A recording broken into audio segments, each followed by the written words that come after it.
உண்மையில் சொல்ல போனால் அரசு பள்ளி மாணவர்களை உண்மையிலேயே முதுகில் குத்திக் கொண்டிருக்கிறது தமிழக அரசு. அதுதான் விஷயம். சம்மர் ஹாலிடேஸ் வந்தாச்சு, நம்ம ஜிடி ஹாலிடேஸும் வந்தாச்சு. GT holidays, south India's number 1 travel brand. குறைந்த விலை, நிறைந்த தரம், தங்கள் தேவைகள் அனைத்தும் ஒரே இடத்தில். ஜெயச்சந்திரன். ஹிந்தி ஒரு விஷம் என்று சொன்னது ஏன்? இப்படி தொடர்ந்து மாற்றி மாற்றி பேசுவதுதான் நம்முடைய முதலமைச்சர் திரு ஸ்டாலின் அவர்களுக்கு வழக்கமாக இருக்கு. தமிழகத்தினுடைய கல்விக் கொள்கையானது இருமொழிக் கொள்கை என்று சொல்வது தவறானது. ஏனென்றால் 50 விழுக்காட்டிற்கும் மேலான தமிழக மாணவர்கள், தமிழ்நாட்டைச் சேர்ந்தவர்கள், தமிழர்கள், பச்சை தமிழர்கள் 3 மொழி படிக்கிறார்கள். 3 மொழிகள் அல்லது அதற்கு மேற்பட்ட மொழிகள் கற்கலாம் என்றால் இவர்களுக்கு மட்டும் கட்டுப்பாடு ஏன் என்பதுதான் நம்முடைய கேள்வி. சமூக நீதி என்றால் என்ன? எல்லோருக்கும் சமமாக இருக்க வேண்டும். இங்கு சமமாக இல்லை.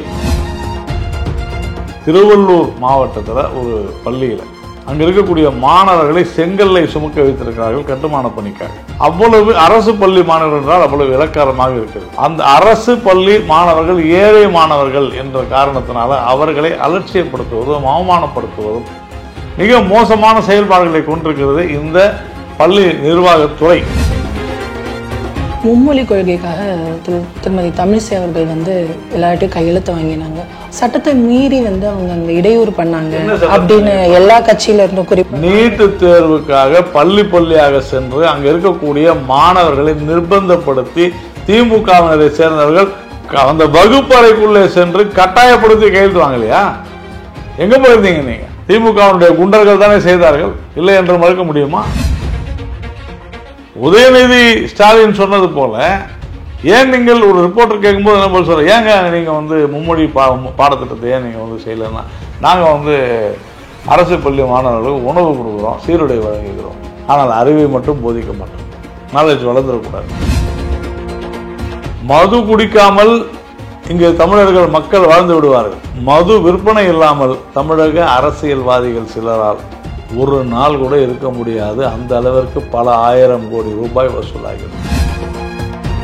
உண்மையில் சொல்ல போனால் அரசு பள்ளி மாணவர்களை உண்மையிலேயே முதுகில் குத்திக் கொண்டிருக்கிறது தமிழக அரசு. அதுதான் விஷயம். வணக்கம் சார். வணக்கம். தமிழ்நாட்டில் இந்த மும்மொழி கொள்கை திரு ஸ்டாலின் அவர்கள் இன்னைக்கு எல்லா நாடாளுமன்ற எம்பிகளையும் பிஜேபிக்கு எதிராக பேசுறதுக்காக அனுப்பியிருக்காரு. நாங்கள் இந்திக்கு எதிரி இல்லை, இந்தி திணிப்புக்கு தான் எதிரின்னு பேசியிருக்காரு. அதை பற்றி உங்கள் கருத்து என்ன சார்? இல்லை, அப்படி என்றால் ஹிந்தி ஒரு விஷம் என்று சொன்னது ஏன்? இப்படி தொடர்ந்து மாற்றி மாற்றி பேசுவது தான் நம்முடைய முதலமைச்சர் திரு ஸ்டாலின் அவர்களுக்கு வழக்கமாக இருக்கிறது. ஒருவேளை ஹிந்தி திணிக்கப்படுகிறது என்று சொன்னால் இன்றைக்கு தமிழை இப்படி உங்களால் தமிழ் எல்லா மாநிலங்களிலும் பேச வேண்டும் முடியுமா அப்படின்லாம் கேட்குறாரு. அப்படின்னா 15 வருடங்கள் தொடர்ந்து திராவிட முன்னேற்ற கழகம் 1999 2014 வரை மத்தியில் ஒரு முக்கியமான கூட்டணி கட்சியாக ஆளும் அரசில் இருந்தது என்பதை அவர் மறந்துவிட்டு பேசுகிறார் தான் பொருள். இப்படி இது முழுக்க முழுக்க இந்த இருமொழிக் கொள்கை, தமிழகத்தினுடைய கல்விக் கொள்கையானது இருமொழிக் கொள்கை என்று சொல்வது தவறானது. ஏனென்றால் 50 விழுக்காட்டிற்கும் மேலான தமிழக மாணவர்கள், தமிழ்நாட்டைச் சேர்ந்தவர்கள், தமிழர்கள், பச்சை தமிழர்கள் 3 மொழி படிக்கிறார்கள். தனியார் பள்ளிகளிலும் சிபிஎஸ்இ பள்ளிகளிலும் பல்வேறு பாடத்திட்டங்களிலும் படிக்கிறார்கள்.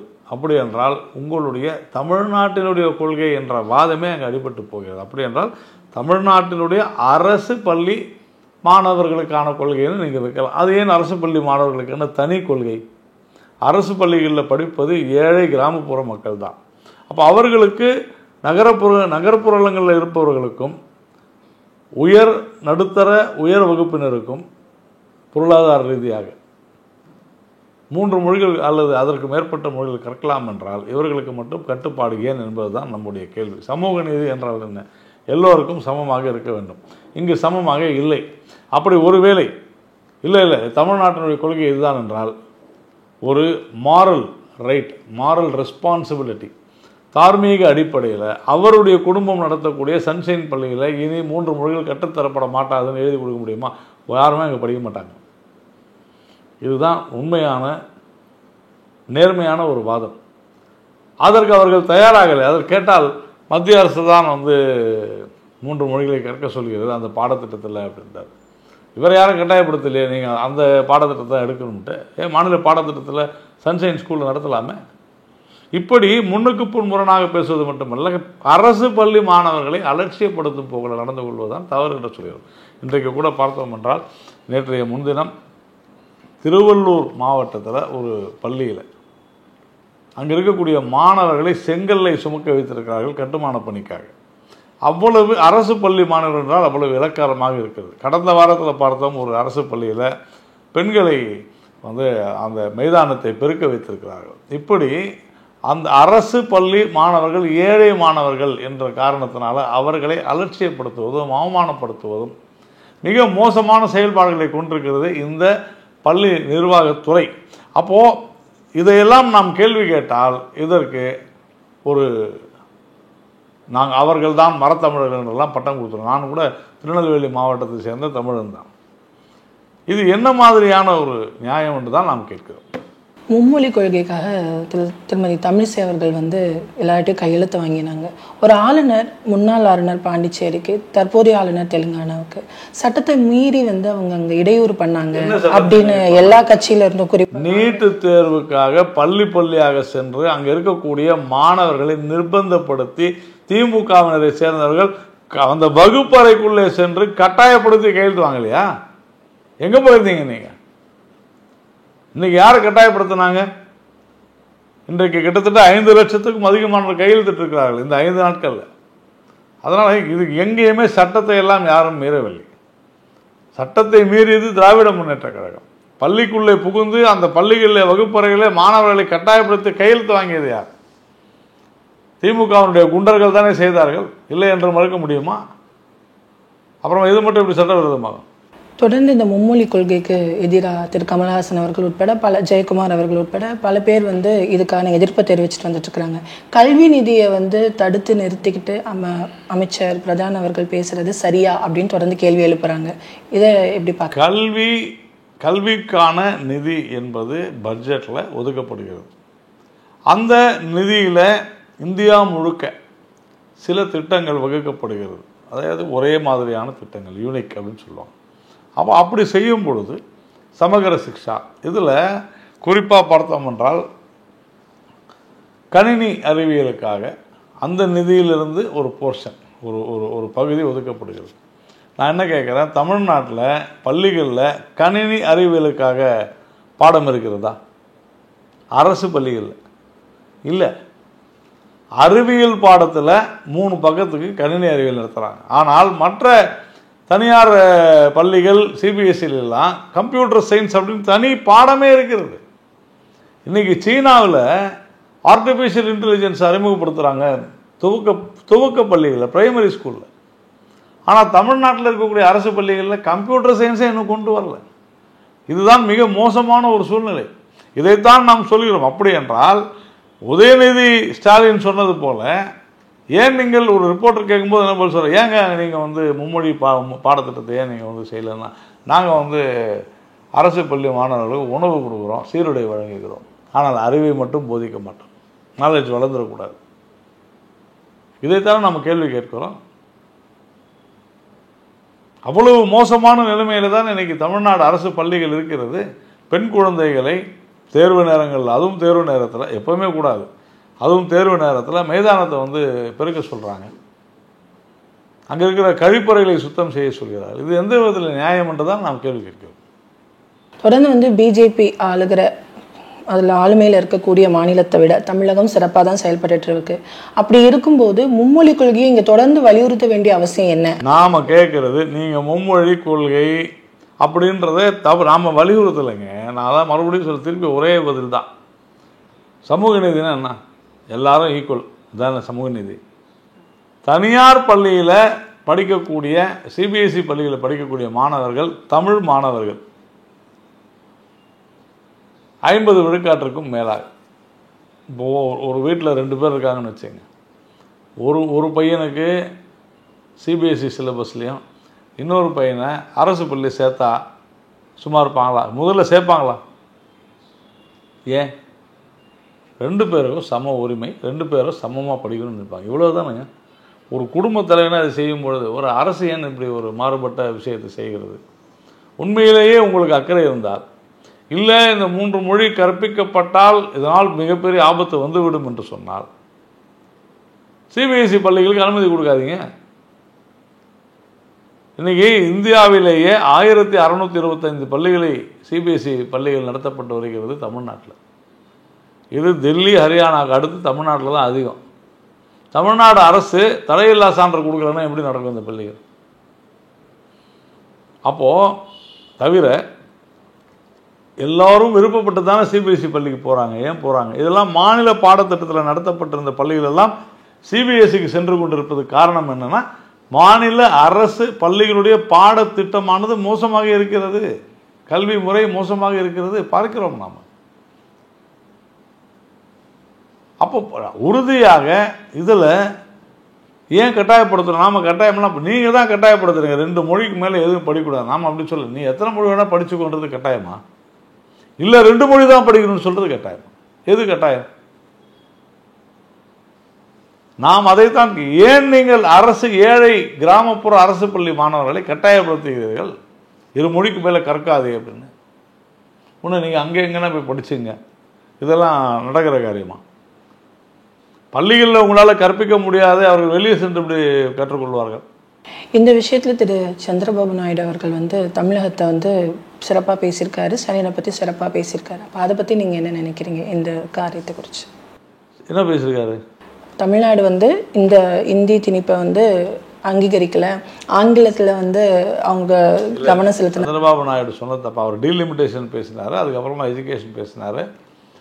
அவர் சொன்னது பல்வேறு சுந்தர் பிச்சை மாதிரி சொன்னார். சுந்தர் பிச்சையெல்லாம் ஏதோ நீங்கள் கவர்மெண்ட் ஸ்கூல்லையா படித்தார்? இல்லையே, தவறான கருத்தை சொல்லியிருக்கார். சுந்தர் பிச்சையும் தனியார் பள்ளியில் தான் படித்து பல மொழிகளை படித்து கற்றுத்தேர்ந்து தான் சென்றிருக்கிறார். இது பொய் பேசிக்கிட்டு இருக்கிறாங்க. இது முழுக்க முழுக்க ரீல் ஓட்டிக்கிட்டு இருக்கிறாங்க. தொடர்ந்து தேர்தல் காலம் காண போறீங்க. இந்த நேரத்தில் இந்த சர்ச்சை தேவைதானா பிஜேபிக்கு? இது பின்னடைவை ஏற்படுத்திடும் நினைக்கலையா? இல்லைங்க, அரசியலாக இதை ஏன் பார்க்க வேண்டும்? எது நியாயமோ அதை நாம் சொல்லுவோம். இன்றைக்கு கூட பாராளுமன்றத்தில் திரு தர்மேந்திர பிரதான் அவர்கள் எப்படி திராவிட முன்னேற்ற கழகத்தை சேர்ந்த கனிமொழி உள்ளிட்ட பல எம்பிக்களும் அமைச்சரும் கல்வி அமைச்சரும் தன்னுடைய அலுவலகத்திற்கு நாங்கள் இந்த பிஎம்சி திட்டத்தில் நாங்கள் உடன்பாடு கொள்கிறோம், கையெழுத்து போடணும் என்று சொல்லிவிட்டு பிற்பாடு யூட்டர்ன் அடித்து விட்டார் என்று தெளிவாக திமுகவை வெளிக்கொண்டு வந்திருக்கிறார். அதனால் அப்படி நீங்கள் அரசியல் இதனால் அரசியல் லாபம் எப்படி இதில் போய் பார்க்க முடியும்? அப்படியே விட்டுட்டு போயிட முடியுமா? எனக்கு ஓட்டு வேணுன்றதுக்காக பசங்களுடைய வாழ்க்கையை நான் ஸ்பாயில் பண்ண முடியுமா? முடியாது. உண்மையில் சொல்லப்போனால் அரசு பள்ளி மாணவர்களை உண்மையிலேயே முதுகில் குத்தி கொண்டிருக்கிறது தமிழக அரசு. அதுதான் விஷயம். தமிழ்நாட்டில் பெண்களுக்கு எதிரான காரியங்கள் பிஜேபி ஆளுமையில் இருக்கிற பல இடங்கள்லையும் ரீசெண்டாக பூனேயில் கூட அந்த நான் என்னுடைய மாநிலம் குறித்து பேசிக்கொண்டிருக்கிறேன். அங்கே நடந்துச்சுன்னா இது பரவாயில்லன்னா சொல்லாதீங்க. இன்னைக்கு ஒரு வெட்கக்கேடான ஒரு கேவலமான ஒரு சூழ்நிலை தமிழ்நாட்டில் நிலவி கொண்டிருக்கிறது. இன்றைக்கி ஒரு மிகப்பெரிய ஒரு துறையில் சோதனை நடக்கிறது, அமலாக்கத்துறை. அரசினுடைய அலுவலகத்தில் ரெய்டு போகிறாங்க. மது டாஸ்மாகில் அவ்வளோ பெரிய ரெய்டு, முறைகேடுகள் நடந்திருக்குது. இன்றைக்கி அந்த மதுவை, அந்த டாஸ்மாகில் வழங்கப்படக்கூடிய மதுவை குடித்து பல இளம் விதவைகள் தமிழ்நாட்டில் உருவாகிருக்கிறாங்கன்னு கனிமொழி பேசினாங்க சில வருடங்களுக்கு முன்னால். ஆனால் இன்றைக்கி இந்த ரெய்டினுடைய தாக்கம் எப்படி இருக்குன்னு சொன்னாக்க, கனிமொழி சொன்னது மாதிரி 2 மடங்கு இருக்கும் போல இருக்குது. ஏன்னா கிட்டத்தட்ட கணக்கில் இல்லாத சரக்கு கணக்கில் இருக்கிற சரக்குன்னு பிரிச்சுட்டாங்க. அந்த அளவிற்கு மிக மோசமாக இருக்கிறது. மது குடிக்காமல் இங்கே தமிழர்கள் மக்கள் வாழ்ந்து விடுவார்கள். ஆனால் மது விற்பனை இல்லாமல் தமிழக அரசியல்வாதிகள் சிலரால் ஒரு நாள் கூட இருக்க முடியாது. அந்த அளவிற்கு பல 1000 கோடி ரூபாய் வசூலாகிறது. அது ஒரு அட்சய பாத்திரம். மதுவினால்தான் இங்கு கொலைகள் நடக்கின்றன, மதுவினால்தான் குற்றங்கள் பெருகுகின்றன, மதுவினால்தான் பெண்களுக்கு எதிரான கொடுமைகள் அதிகம் நடந்து கொண்டிருக்கின்றன. ஆனால் இதையெல்லாம் கண்டுகொள்ளாமல் மதுவில் முறைகேடு செய்து பல 1000 கோடி சம்பாதித்து கொண்டிருக்கிற திராவிட மாடல் இதை வேடிக்கை பார்த்து கொண்டிருக்கிற தமிழக ஊடகங்கள். இதை ஏன் சொல்கிறேன் என்று சொன்னால், 2016 அன்றைய தலைமை செயலாளர் ராம்மோகன் ராவுடைய அலுவலகத்தில் நடந்த வருமான வரித்துறை சோதனையை இன்றைய முதலமைச்சர் மு.க.ஸ்டாலின் அவர்கள் எப்படியெல்லாம் பேசினார் என்பதை என்னுடைய ட்விட்டர் பதிவில் பாருங்கள். நான் இன்னைக்கு பதிவிட்டிருக்கேன். அவ்வளவு பேசி அவர் இன்றைக்கு வாய்மூடி மௌனமாக இருக்கிறார். அவருடைய அரசாங்கத்தில் ஒரு துறையில் இப்படிப்பட்ட மத்திய அரசாங்கத்தினுடைய மத்திய நிறுவனத்தினுடைய ஒரு துறை, அமலாக்கத்துறை சோதனையிட்டிருக்கிறார். அன்றைக்கு 2016 தொடர்ந்து பார்த்தீங்கன்னா ஒரு 15 நாள் எப்படி மத்திய அரசினுடைய வருமானத்துறை எப்படி தமிழக தலைமை செயலக அலுவலகத்தில் நுழையலாம்லாம் அவ்வளோ விவாதங்கள் தொடர்ந்து தொலைக்காட்சியில் நடந்துச்சு. ஆனால் கடந்த 5 நாட்களாக இது குறித்து யாருமே பேச மறுக்கிறார்களே ஏன்? இதுதான் விஷயமே. அப்போது இதையெல்லாம் மூடி மறைப்பதற்காகத்தான் கல்வி, டீலிமிட்டேஷன், ஹிந்தி திணிப்பு இதெல்லாம் எடுத்துகிட்டு வராங்க திமுக. அதுதான் விஷயம்.